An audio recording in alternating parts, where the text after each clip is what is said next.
La France en colère, France in anger.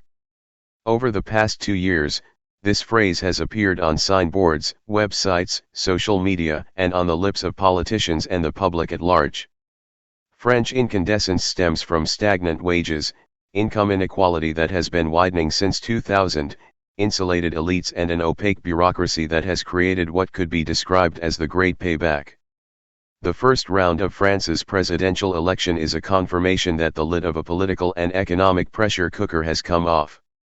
While it wasn't immigration or political identity on the minds of the French voter, the results should send shockwaves through the political establishment, that far-right candidates outpolled the incumbent President Emmanuel Macron and have cast the socialist and Gaullist parties, fixtures in French political culture, into irrelevance.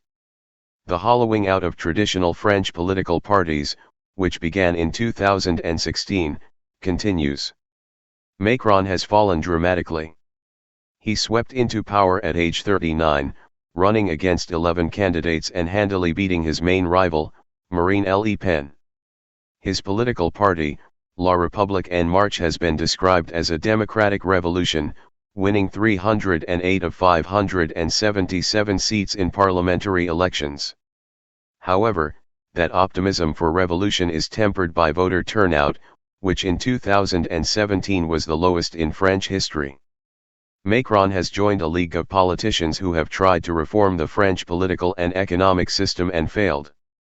In 2017, Macron faced a deep Euroscepticism, a distrust of the benefits of neoliberal economics, and the feeling that as a former finance ministry technocrat and investment banker with Rothschild and CIE Bank, he was a president for the rich.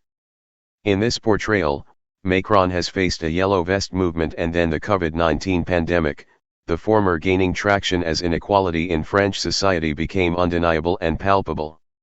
Some of the past has relevance to Sunday's first round of the French presidential election. Turnout and momentum could change the course of both French democracy and the direction of Europe. While Macron topped the first round with 28.5% of the vote compared to Le Pen's 23.6%, the biggest shocks of the night were the very low scores of both Valérie Pécresse, the candidate of Les Républicains, and Socialist Party candidate and mayor of Paris, Anne Hidalgo, who took only 2% of the vote.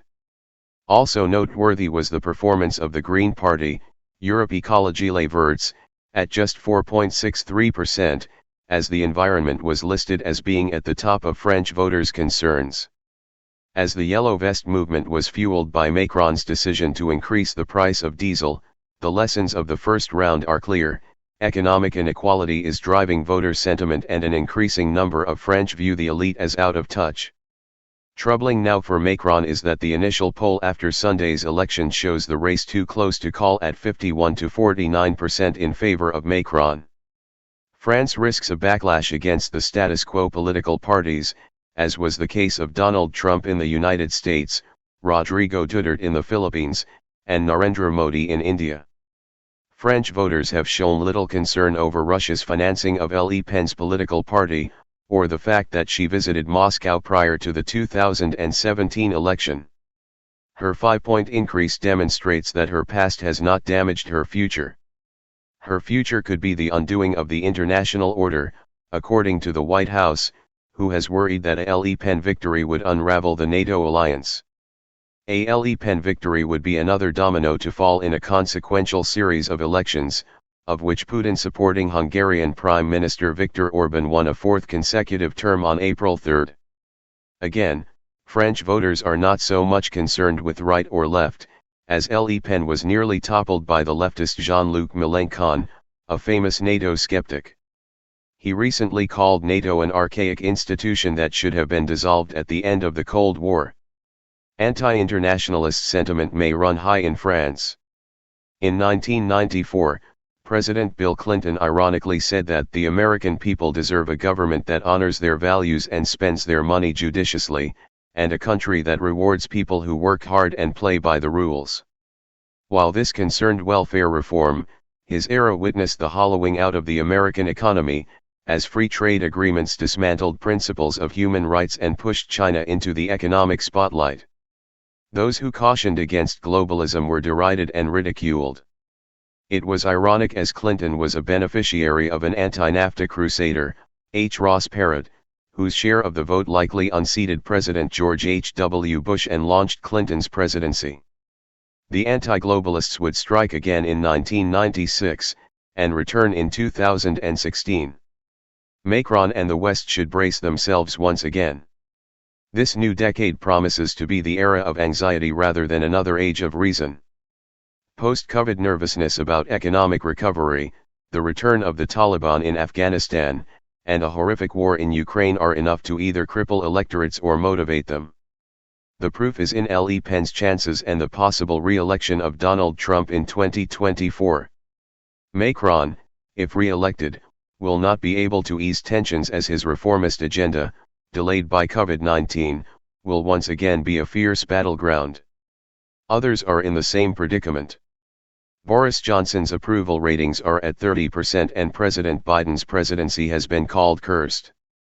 The ability of the right wing in France to first unite and tactically soften their message to attract and broaden their appeal is a lesson which cannot be ignored. Nationalism, both economic and political, has trumped globalism, and the right has always been better at wrapping themselves in the sacred and nostalgic shrouds of the past. Nostalgia is an exercise in selected memory, but it is difficult to name a country without a mythology. The center-left political parties in the United States and Great Britain narrowed their messages to appeal to urban elite professionals, abandoning traditional working-class voters.